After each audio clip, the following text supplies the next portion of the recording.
ਵਿਹਲਾ ਬੰਦਾ ਵਿਹਲੀ ਸੋਚ।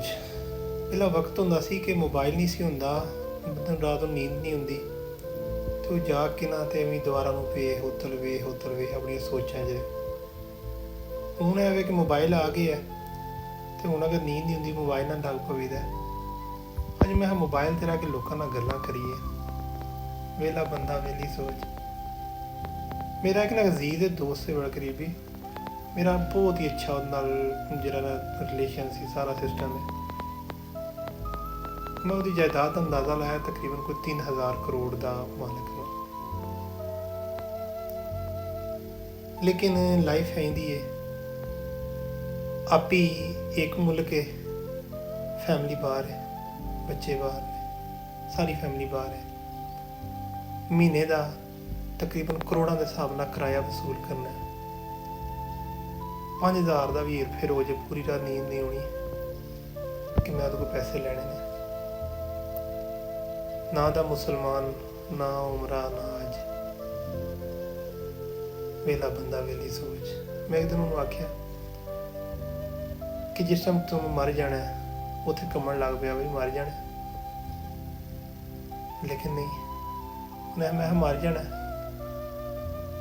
ਤੇ ਬਾਅਦ ਦੇ ਵਿੱਚ ਤੇਰੇ ਪੁੱਤਰਾਂ ਨੂੰ ਵੀ ਕਰਨਾ ਮੈਂ। ਉਹ ਟੁਡੇ ਪਾਪਾ's birthday, ਉਹ ਬਰਸੀ, okay let's go for dinner, restaurant ਤੇ ਜਾਣ ਦੇ, ਉਹ ਇਟਸ ਅ ਡਿਲੀਸ਼ੀਅਸ ਫੂਡ। ਫਿਰ ਉਹ ਕੀ ਹੋਏਦਾ, ਉਹ ਵੀ ਮਿਸ ਪਾਪਾ, ਤੇ ਇੰਨਾ ਟਾਈਮ ਨਹੀਂ ਲੱਭਣਾ ਉਹਨਾਂ ਨੂੰ ਕਿ ਪਾਪਾ ਵਾਸਤੇ ਦਵਾਈ ਕਰ ਦਈਏ ਜਾਂ ਪਾਪਾ ਵਾਸਤੇ ਕਿਸੇ ਗਰੀਬ ਨੂੰ ਮਾੜਾ ਨੂੰ ਦੇ ਦਈਏ। ਉਹ ਕਿੰਝ ਦੇਣ, ਕਿਉਂਕਿ ਪਾਪਾ ਨੇ ਆਪਣੀ ਜ਼ਿੰਦਗੀ 'ਚ ਨਹੀਂ ਜ਼ਕਾਤ ਦਿੱਤੀ, ਆਪਣੀ ਜ਼ਿੰਦਗੀ 'ਚ ਪੈਸੇ ਨੂੰ ਇੰਨਾ ਜੋੜਿਆ ਕਿ ਇੰਨਾ ਪੈਸਾ ਬਣਾ ਲਿਆ। ਵਿਹਲਾ ਬੰਦਾ ਵਿਹਲੀ ਸੋਚ। ਤੁਸੀਂ ਪਾਕਿਸਤਾਨ 'ਚ ਵੇਖੋ ਨਾ, ਤੇ ਜਿਹੜਾ ਗਰੀਬ ਬੰਦਾ ਨਾ, ਜਿੰਨਾ ਗਰੀਬ ਹੋਵੇ ਤਾਂ ਉਹਨਾਂ ਆਪਣੇ ਵਾਲਦੈਨ ਦੀ ਕਬਰ ਤੇ ਜ਼ਿਆਦਾ ਜਾਇਦਾ, ਜਿੱਡਾ ਘੱਟ ਯਾਨੀ ਕਿ ਜਿੱਡਾ ਵੀ ਗਰੀਬ ਹੋਵੇ ਤਾਂ ਨਾ, ਇੱਕ ਆਮ ਗਰੀਬ ਤਰ੍ਹਾਂ ਜਿਹੜਾ ਬੰਦਾ ਹੈ ਉਹ ਹਰ ਜੁਮੇਰਾਤ ਤੋਂ ਆਪਣੇ ਮਾਂ ਪਿਓ ਦੀ ਕਬਰ ਤੇ ਜਾਇਦਾ, ਰਿਸ਼ਤੇਦਾਰਾਂ ਦੀ ਕਬਰ ਤੇ ਜਾਇਦਾ।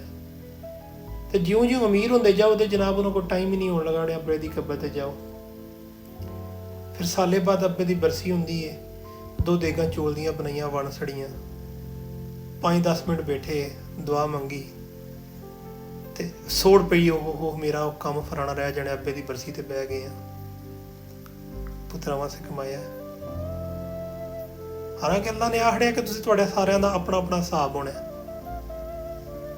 ਔਲਾਦ ਫਰਜ਼ ਹੈ, ਹਕੂਕ ਨੇ, ਲੇਕਿਨ ਇੰਨਾ ਕਮਾ ਕੇ ਵੀ ਤੁਸੀਂ ਫੈਮਿਲੀ ਤੋਂ ਵੀ ਦੂਰ ਰਹੋ, ਸਾਰੇ ਮਾਮਲਾਤ ਕਰੋ, ਤੇ ਫਿਰ ਬਾਅਦ ਦੇ ਵਿੱਚ ਜਿਸ ਟਾਈਮ ਤੁਸੀਂ ਪੂਰੇ ਹੋ ਜਾਂਦੇ ਹੋ ਤੇ ਇੰਨਾ ਪੈਸਾ ਔਲਾਦ ਵਾਸਤੇ ਛੱਡ ਜਾਂਦੇ ਹੋ ਕਿ ਬਾਅਦ 'ਚੋਂ ਉਹਨਾਂ ਕੋਲ ਟਾਈਮ ਹੀ ਨਹੀਂ ਹੁੰਦਾ। ਅਗਰ ਤੁਹਾਨੂੰ ਯਾਦ ਕਰਨਾ ਤਾਂ ਕਿਸੇ ਰੈਸਟੋਰੈਂਟ ਜਾ ਕੇ ਖਾਣਾ ਖਾ ਕੇ ਤੇ ਜਨਾਬ ਆਹ ਹਟਣਦੇ ਕਿ ਮਿਸ ਪਾਪਾ। ਵਿਹਲਾ ਬੰਦਾ ਵਿਹਲੀ ਸੋਚ। ਮੈਂ ਤਾਂ ਬਸ ਇਹ ਗੱਲ ਐਵੇਂ ਫਜ਼ੂਲ ਕਰ ਰਿਹਾ ਵਾਂ, ਸ਼ਾਇਦ ਬੇਵਕੂਫਾਨਾ ਜੀ ਹੈ। ਤੁਸੀਂ ਲੋਕ ਹੀ ਮੈਨੂੰ ਦੱਸੋ, ਹਾਂ ਮੈਂ ਜਿਹੜੀ ਗੱਲ ਕੀਤੀ ਹੈ ਕਿਸ ਹੱਦ ਤੱਕ ਸੱਚਾਈ ਹੈ?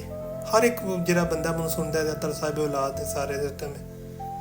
ਤੁਸੀਂ ਆਪਣੇ ਆਲੇ ਦੁਆਲੇ ਵੇਖ ਲਓ, ਆਪਣੇ ਪਿੰਡ ਵੇਖ ਲਓ, ਮਹੱਲੇ ਵੇਖ ਲਓ, ਇਲਾਕੇ 'ਚ ਵੇਖ ਲਓ, ਜਿਹਦੇ ਕੋਲ ਬਹੁਤਾ ਪੈਸਾ ਹੋਵੇ ਉਹ ਜਿਸ ਟਾਈਮ ਫੌਤ ਹੋ ਜਾਣਾ ਉਹਨੇ ਤੇ ਉਹਦੀ ਔਲਾਦ ਕੋਲ ਜੇ ਕੋਈ ਟਾਈਮ ਇੱਕ ਹੀ ਹੋਣਾ, ਫਿਰ ਜਾਂ ਵਾਲਦੈਨ ਦਾ ਯਾਨੀ ਕਿ ਯਾਦ ਤੇ ਜਾਂ ਫਿਰ ਪੈਸਾ।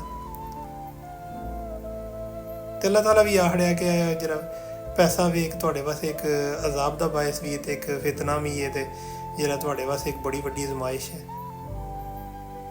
ਚੰਗੇ ਬੰਦੇ ਵੀ ਵੇਖੇ ਨੇ, ਪੈਸਾ ਹੁੰਦਾ ਹੈ, ਫੈਮਲੀਆਂ ਨਾਲ ਰਹਿੰਦੇ ਨੇ, ਆਪਣੀ ਔਲਾਦ ਨੂੰ ਕੋਲ ਰੱਖਦੇ ਨੇ, ਜੋੜ ਕੇ ਰੱਖਦੇ ਨੇ, ਤੇ ਅਹਿਸਾਸ ਰਵੇ ਜਿਸ ਨੂੰ ਤੁਸੀਂ ਬਾਹਰ ਰਹਿਣਾ, ਮਾਮਲਾਤ ਨੂੰ ਇਸ ਤਰ੍ਹਾਂ ਹੀ ਵੇਖਦਿਆਂ ਰਹਿਣਾ ਵੇ, ਪੈਸੇ ਘੱਲਦਿਆਂ ਰਹਿਣਾ, ਫਿਰ ਤੁਸੀਂ ਤਾਂ ਮਸ਼ੀਨ ਬਣ ਗਏ। ਜੇ ਪਾਕਿਸਤਾਨ ਜਾਓ ਤਾਂ ਪਾਪਾ ਵਾਪਸ ਕਿਤੇ ਨਹੀਂ ਜਾਣਾ ਜੇ, ਕਿਉਂਕਿ ਪਾਪਾ ਪਹਿਲਾਂ ਬਾਹਰ ਹੁੰਦੇ ਨੇ ਤੇ ਪਾਪਾ ਜਿਹੜਾ ਫਿਰ ਲੱਖ 2-2 ਲੱਖ ਘੱਲਦੇ ਨੇ, ਪਾਕਿਸਤਾਨ ਹੁੰਦੇ ਨੇ ਤੇ ਪਾਪਾ ਆਪਣੇ ਹੱਥੇ ਨਾਲ ਲਾਉਂਦੇ ਨੇ ਤੇ ਜਨਾਬ ਯਾਸ਼ੀਆਂ ਨਹੀਂ ਹੋ ਸਕਦੀਆਂ। ਵਿਹਲਾ ਬੰਦਾ ਵਿਹਲੀ ਸੋਚ। ਬਾਕੀ ਬਾਅਦ ਕਰਾਂ ਦੀ ਗੱਲ ਆ।